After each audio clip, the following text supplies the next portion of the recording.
to do a video about me, and I'm shooting this for like the third time. And like, I understand what cat means when she says she gets mad. Like, I can reshoot and reshoot and reshoot.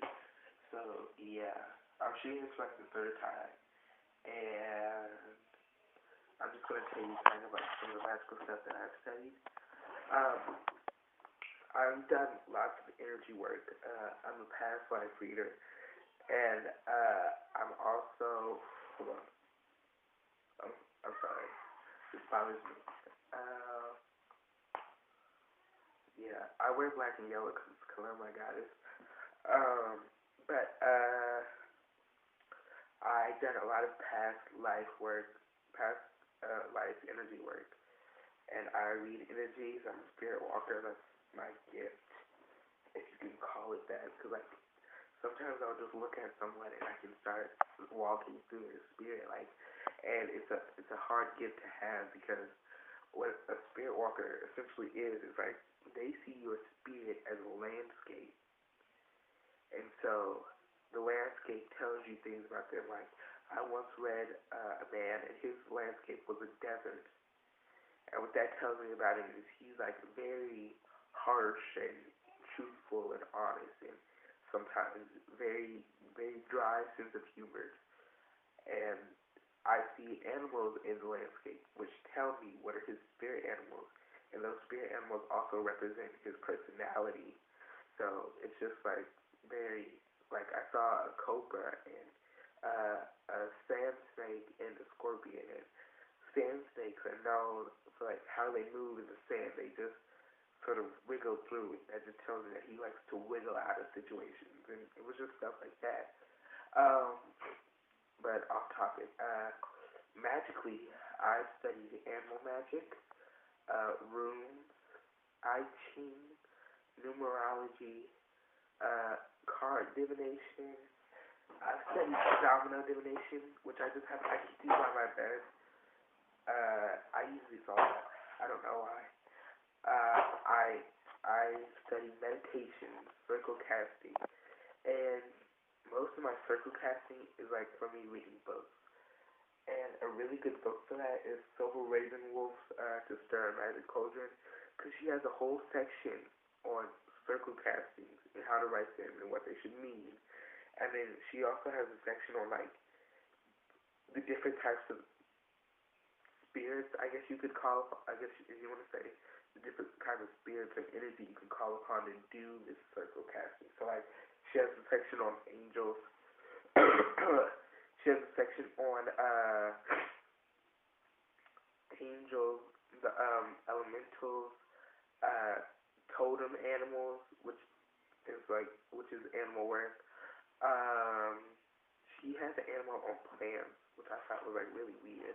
But if you think about it, there are like lots of, I want to say green witches, which are just witches that use plants in their magic. And so, I mean, if you know it, why not work with it?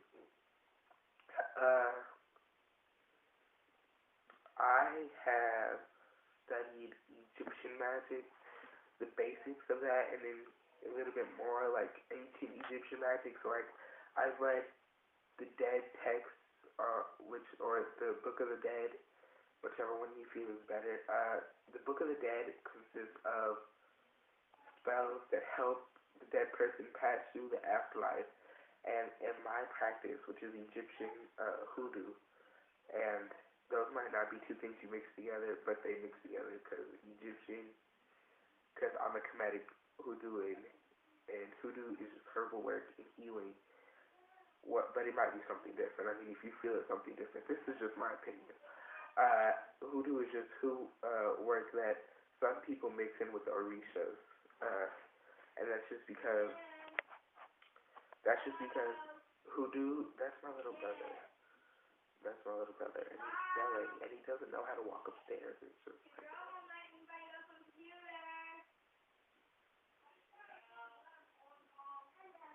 see, they just yell. um, and one of the first song, my mom would yell for me all the time. Um, which is herbal work, and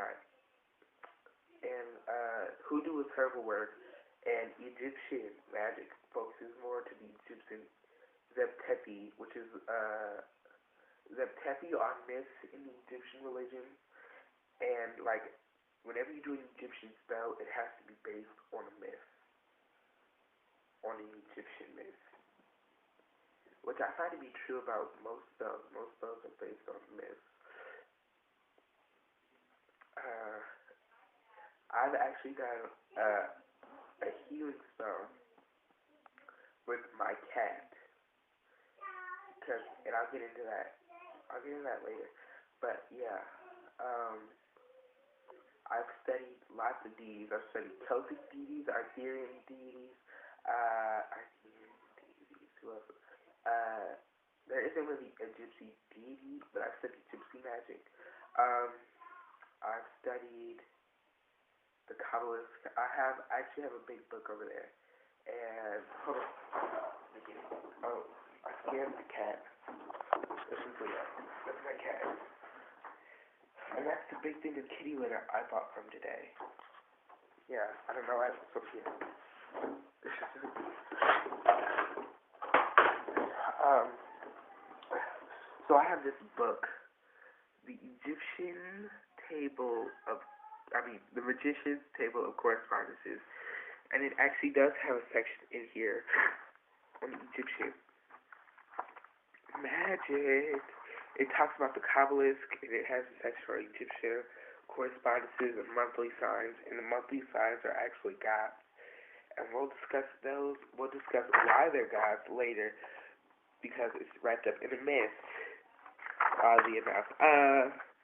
It has astrology dates, moon signs for the Wiccans. It has planetary hours of angels. It has the celebrations, the Esbats and Sabbats of the year. It talks about angels and demons for Christian practitioners.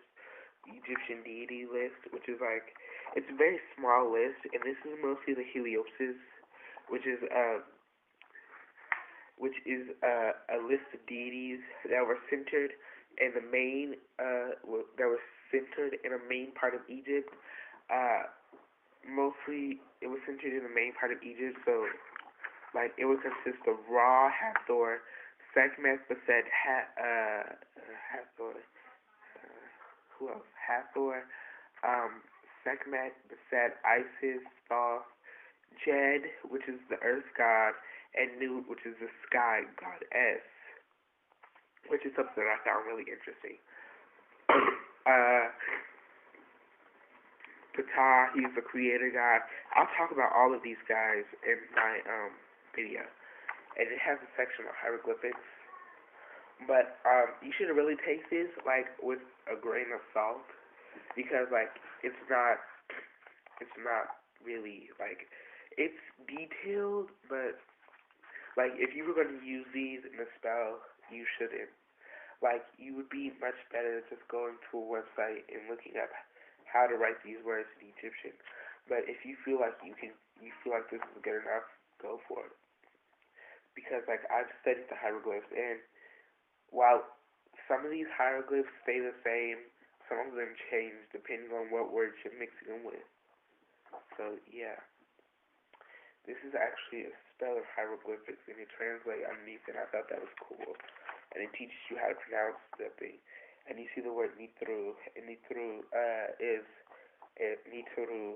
It's an Egyptian word, and the pronunciation of the word is not correct because the Egyptians actually didn't have consonants. So the e, like there is a lost way. Like, it's not really sure how you pronounce it, but this is how they translate it. Nitru and Giza. No, the Heliopsis is a city. It's a main city, and if you look, it's the 13th nome. It's the 13th nome, and the gnomes of Egypt is how they broke down Egypt. There are 54. No, there are 42. There are 42, and the 13th is the Heliopsis, and the Heliopsis pantheon works mainly with the more known gods, Thoth, Osiris, Wedet, who's actually the god. It's actually not a god, as it is an entity that eats your heart if you do not pass the test of Ma'at in the afterlife, and we'll discuss that in my Egyptian myth video. But they have positions here that I use in ritual constantly. And so I really think you should use this book. It has a list of herbs, and here we are, the Celtic deities. Celtic deities.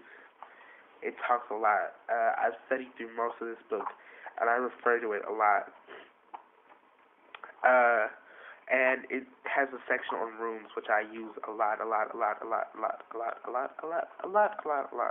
because I'm constantly, like, I read rooms, so I'm constantly, like, thinking, how can I use these rooms in a spell? How can I use these rooms to get something I want? And so, like, let me show you this, because I think this is awesome. It shows you how to make the rune with your hand. So, like, look.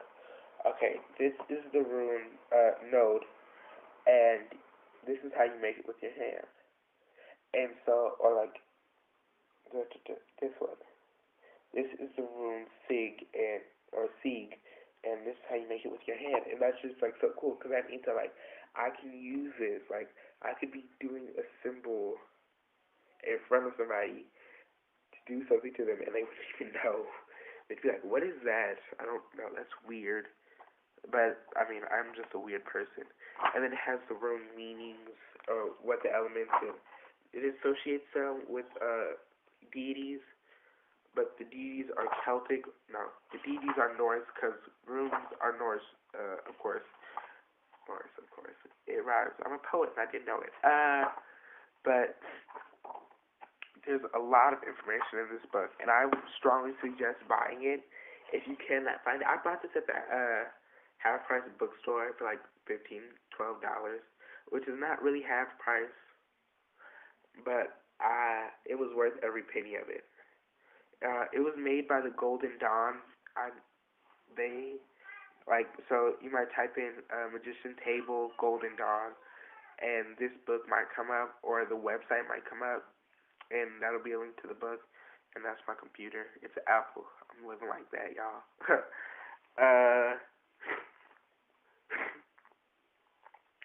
Yeah. A little more about Deshaun. I'm the oldest of. Okay, well, I guess I'm the second oldest of me, two little brothers. Oh no, wait, my older sister. Me, two little brothers, older sister. I'm the oldest of four. In my mom's eyes, I'm the second oldest of six, because she counts the cat and the dog as her kids, and I'm like, you're crazy for that. I've studied Wicca and all sorts of magic for 5 years, much longer than that, but like I really started studying at 5. I've always kind of been interested in magic. It's just always been an interest.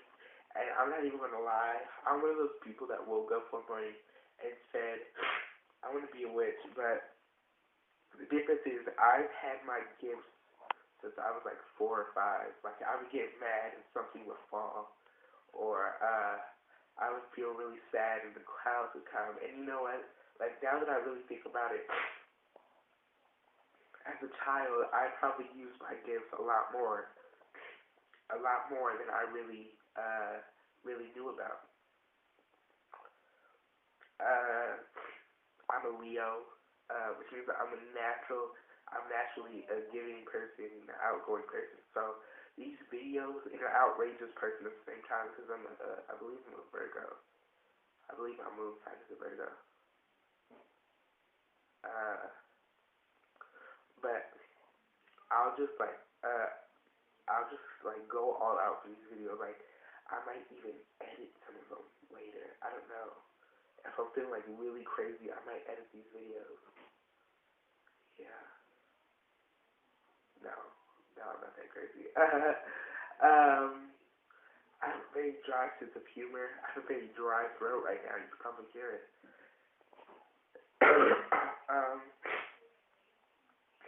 My soul is like 21. I'm not as old as some of these people, like Apom Productions. I'm going to give him a shout out. Love that guy. He's like a genius in every form of the word. Cat 0401, She's like a billion. Her soul is like a billion years old. It's like awesome. Um, I'm just gonna give you like a real quick tour of my altar. I think that'd be nice too. And I can show you some of the stuff I have going on up there. And so yeah, I sat down for too long. So let's talk about it.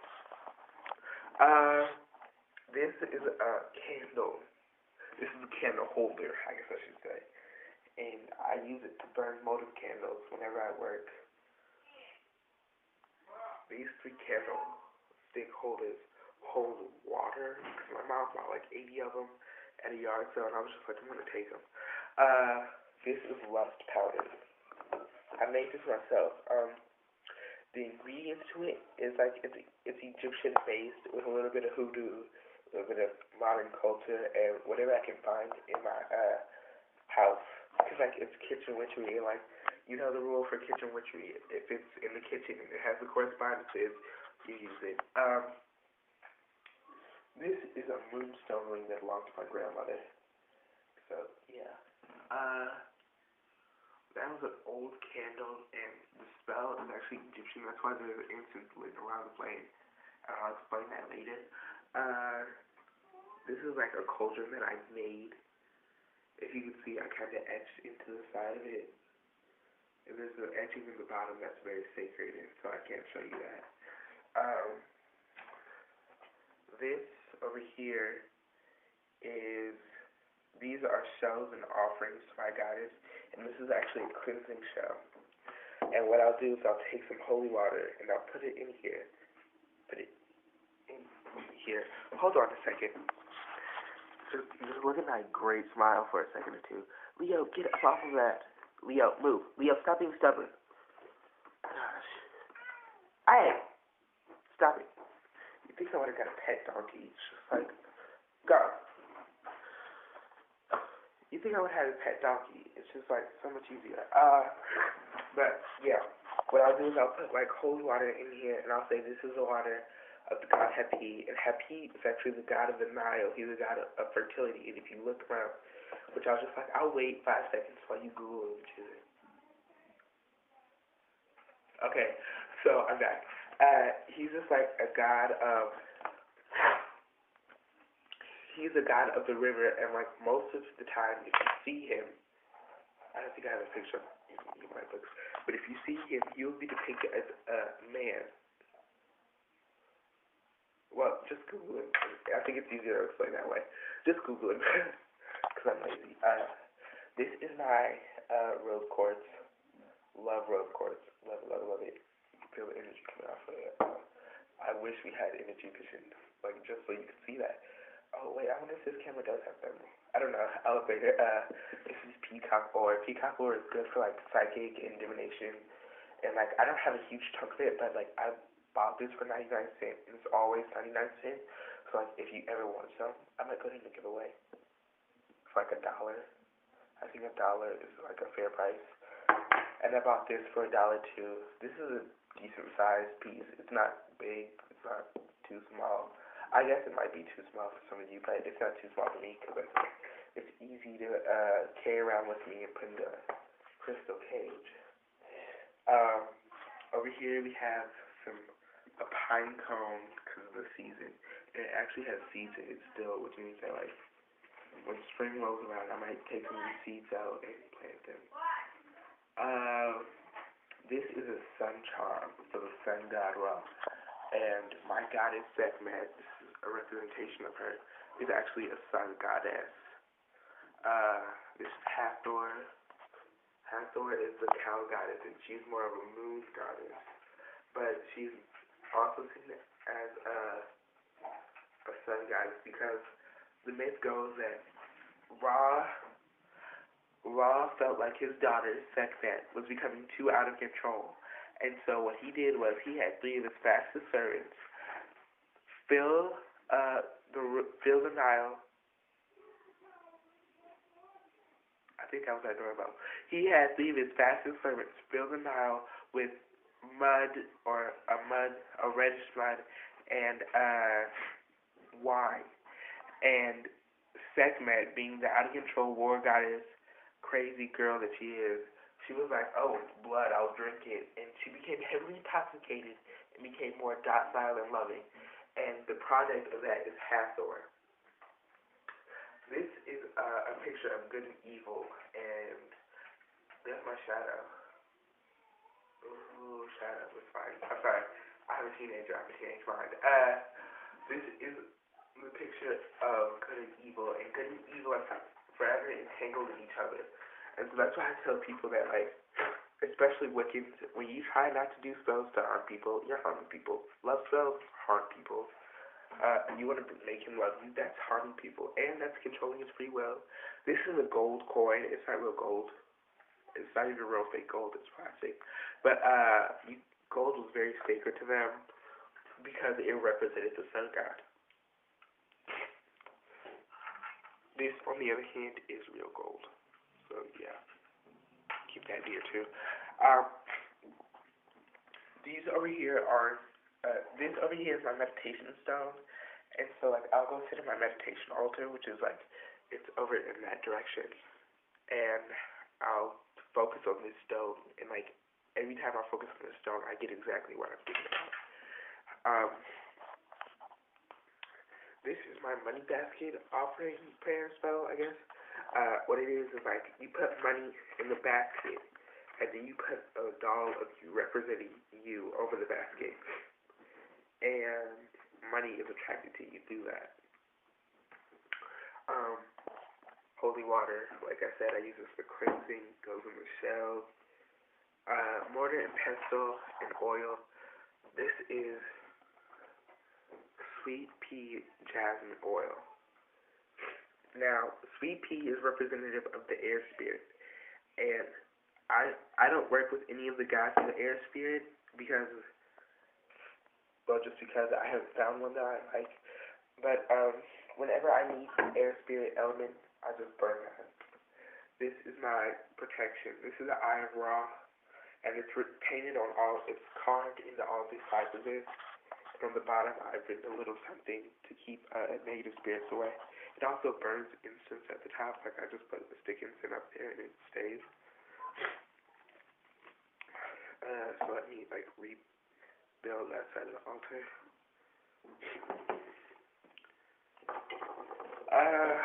This is a dolphin, and this was for some spell work that I was doing.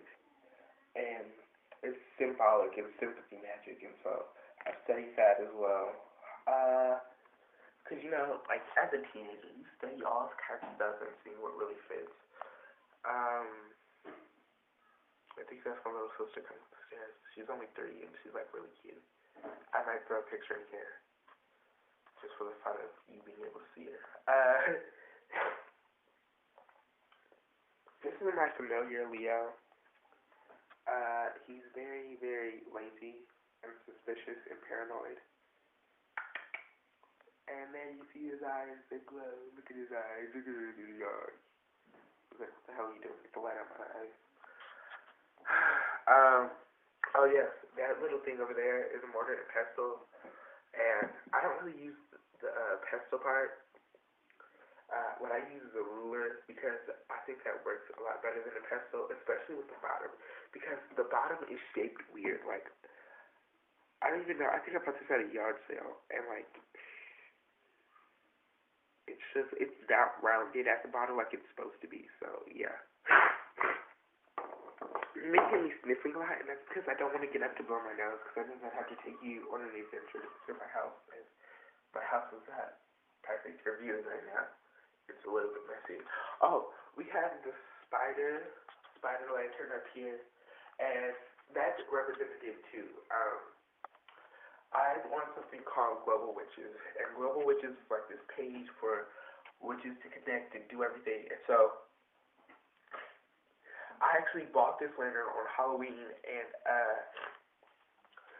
it was after I had a dream. Hold on, let me get it down. It was after I had a dream about my goddess Sekhmet, and it was like I was on a web. I was walking on a web, and at the center of the web, where that giant spider is, was my goddess Sekhmet. And I was like, Sekhmet, what are you doing here? And she was like, she told me that all gods are connected, no matter what country, no matter what no matter what religion, they're all connected.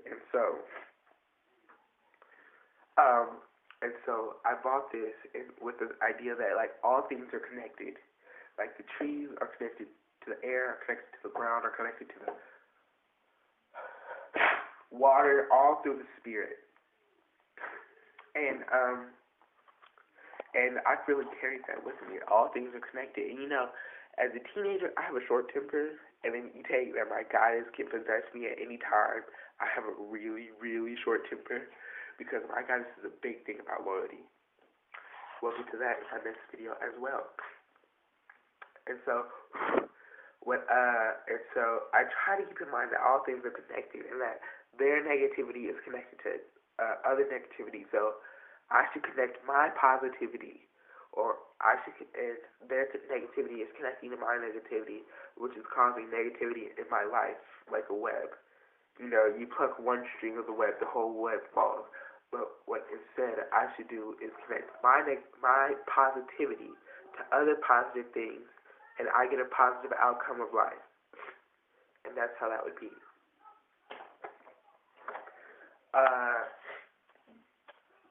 I know I said I was full in this video.